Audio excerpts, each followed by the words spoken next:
Hi guys, in Hong Kong. Um, I think we start our new project now, and we're doing a little teaching via video. I heard about a question coming up between you two about a question which is not really in the center of Christian teaching, but we can learn something important about it. And it is the question, do animals have a soul? First thing, is we have to be clear about what we mean when we say soul. Um, any animal and any human being has got a body. This is really clear, okay? We can touch it, we can feel it, we can see it. We do have a body, animals also do. When we're talking about soul, um, the Greek expression which is used in the New Testament of the Bible is the word psyche.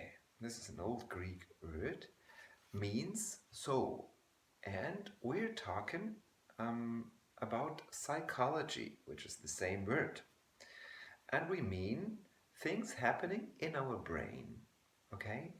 In our brain, there will be feelings like anxiousness, like joy, like anger. In our brain, we can do things like maths. There are special areas for anything for languages, and you know about all this. Um, and feelings do have to do a lot with our soul. Now, the interesting thing is that here I'm on your side, Freedom. For sure, animals do have a brain. Animals do have feelings. So we can say, yes, in a way, animals do have a soul. But where's the difference between human beings and animals? And this is the really important point for us preparing a marriage to see clear about what we are. Bible says that God created human beings in his image. The book of Genesis, the very first book of the Bible, is talking about, and it really says that only human beings are created in the image of God. Everything is created by God, and everything is created beautiful. And well, there's no doubt that animals are super, super, super beautiful and precious. They are creations of God, and we have to handle them with care and with respect. But what does Bible mean when it says that humans are created in God's image?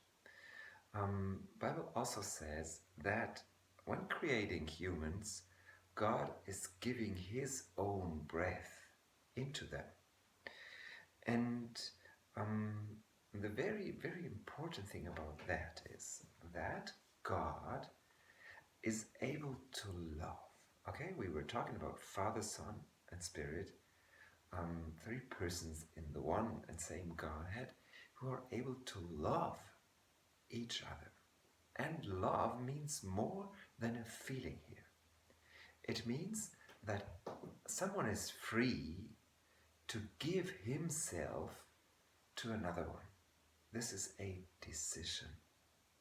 Okay, and this is what we own in our constitution um, um, as being similar to God, because you and me, we are free to decide whether I will love someone or not.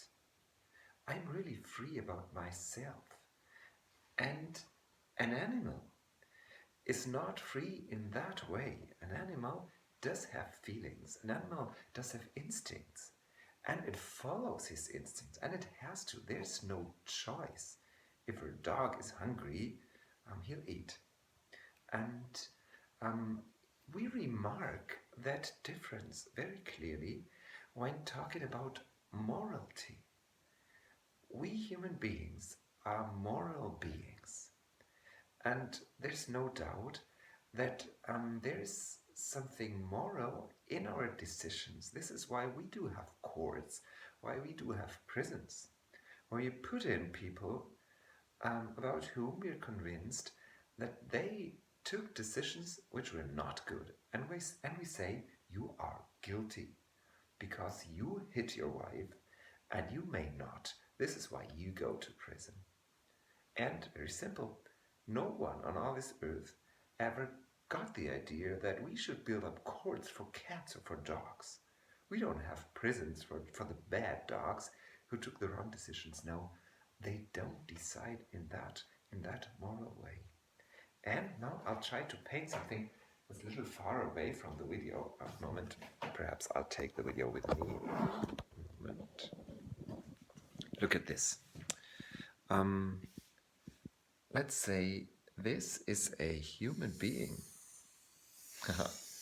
It's not, but it's declaring something about, okay? So, and Bible says that humans are created in 3 parts. One thing, other pencil, sorry.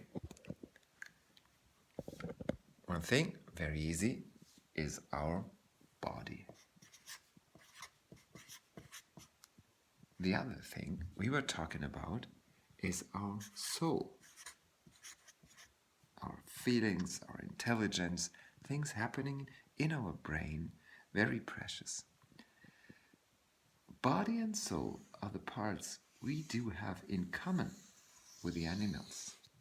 In that sense of soul, okay? There's another sense in the Christian tradition talking about soul, but in that soul, like psyche, Greek, the soul, animals do have a soul like we have. But there is a third part, making us images of God, and we call this, Bible, call this the Spirit. Body, soul, and spirit constitute a human being. And the Spirit is the place where we decide. The Spirit is the place where we are really free. The Spirit is the place where we are able to get in contact with God, because He is Spirit. And we do have a spirit similar to His one. What a big, big gift. What a beautiful thing to be a human being, isn't it? So this was my first teaching. We just try.